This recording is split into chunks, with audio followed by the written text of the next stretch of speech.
Once upon a time, I was homeless. At one point, I was a drifter bouncing around different parts of the country. But before I started bouncing around different parts of the country, I'd been homeless in Harrisburg, stayed at Bethesda Mission. Once I left Bethesda Mission, I was doing day labor work through a tip service. Then I heard Bethesda had a opening for a weekend cook. I applied for it, and then I went from being the weekend cook at Bethesda to being the food service director.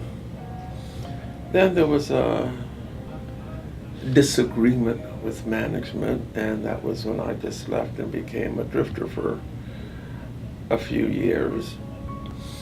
Now, during that period, I ended up in federal prison. When I was released from prison, I didn't have a regular place to stay, so I stayed at a local shelter there, and the manager of that shelter knew of a new shelter that was about to open and needed someone to run it, and he contacted the agency that was opening it and suggested that they hire me to run it. So I ran that shelter for about 3 years, and then I returned to Harrisburg. When I came back to Harrisburg, I was living with some friends, and I went to work at Downtown Daily Bread, working with the homeless. And then I started having some medical issues and ended up leaving there.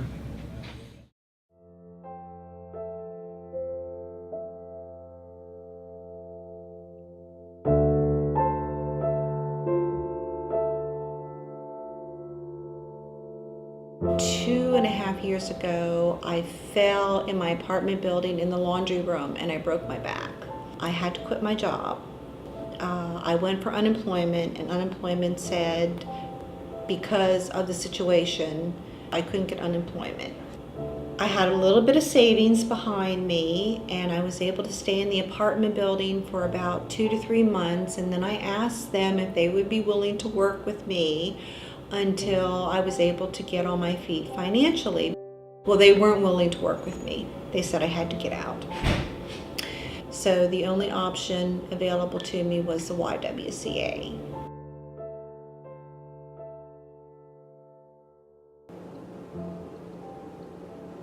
You know, people just don't understand what it's like to, not have a place of your own. To have to depend on an institution. It's really a hard thing. It's really a hard thing to do. And I have to work hard and keep my spirits up. I really do.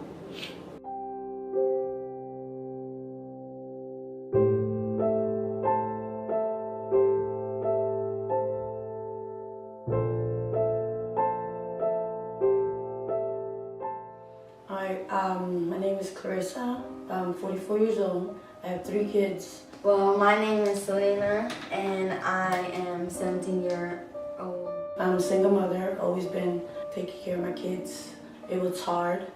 because I had to pay rent, bills, and also take care of 2 kids. So I didn't really make a lot of money.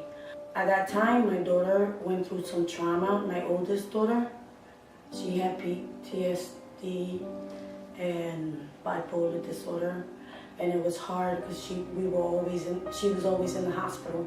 So I always had to miss work. So that's what led to being homeless. One day I was at my friend's house and my mom tells me that she moved all our stuff from the house that we were at, and then she's at the shelter. And I just started crying. Like all my life really, we weren't rich, and it was like always struggling. Like really, we never really lived in our own house. Like we always lived with people because we couldn't afford our own house. Because all my life I worked, and my kids could tell you, I always worked. But now, I'm pretty sick. It was scary, you know. I didn't know what was gonna happen to her. And our dad wasn't in our lives, and we didn't have any family here, so I didn't know where we were gonna go.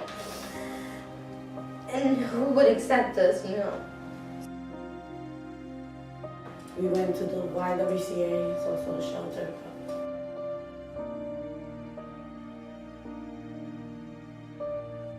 I was working when I went to the shelter, but it was hard for me because my kids, they weren't allowed to stay in the shelter by themselves. At the shelter, it was like overwhelming. When my mom wasn't there and we couldn't be at the shelter, so I only had this one friend that I couldn't stay at her house, and I would just stay at her house until my mom did get home. And what sucked a lot was the beginning of high school, and I started out in a shelter. That sucked.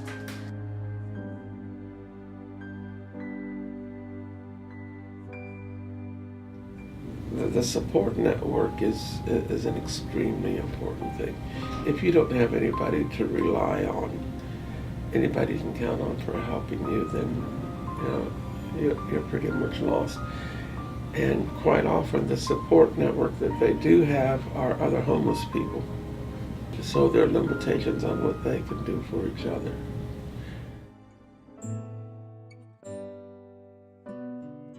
There are efforts, something known as Housing First, which is let's get the housing together, get people in housing, get them off the streets.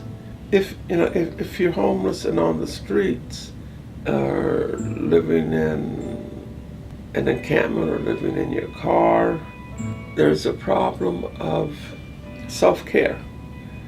If you have an injury where the dressings need to be changed and it needs to be cleaned and all of that every day, if you don't have the resources to do that, that's going to greatly impact on your health.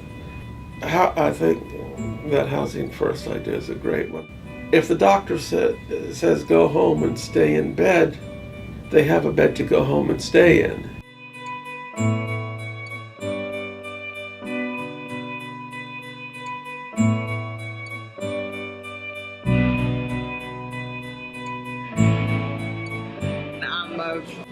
I'm a normal person that comes down to downtown Daily Bread for help. They give me assistance with food. They give me bus passes. I don't know what I would be doing if they weren't here. Daily Bread every day at 12:30 to 1:30. I can get a good meal, some warm coffee, keep me out the cold for a while so I can get warmed up and get back out there. But it's a home to a lot of people. People come here to eat. They come here to take showers and stuff like that. And it's a real blessing that the Daily Bread is actually in service to the people in the community. So I'm blessed to have the Daily Bread. I know everyone else is blessed to have the Daily Bread. Thank you for the Daily Bread.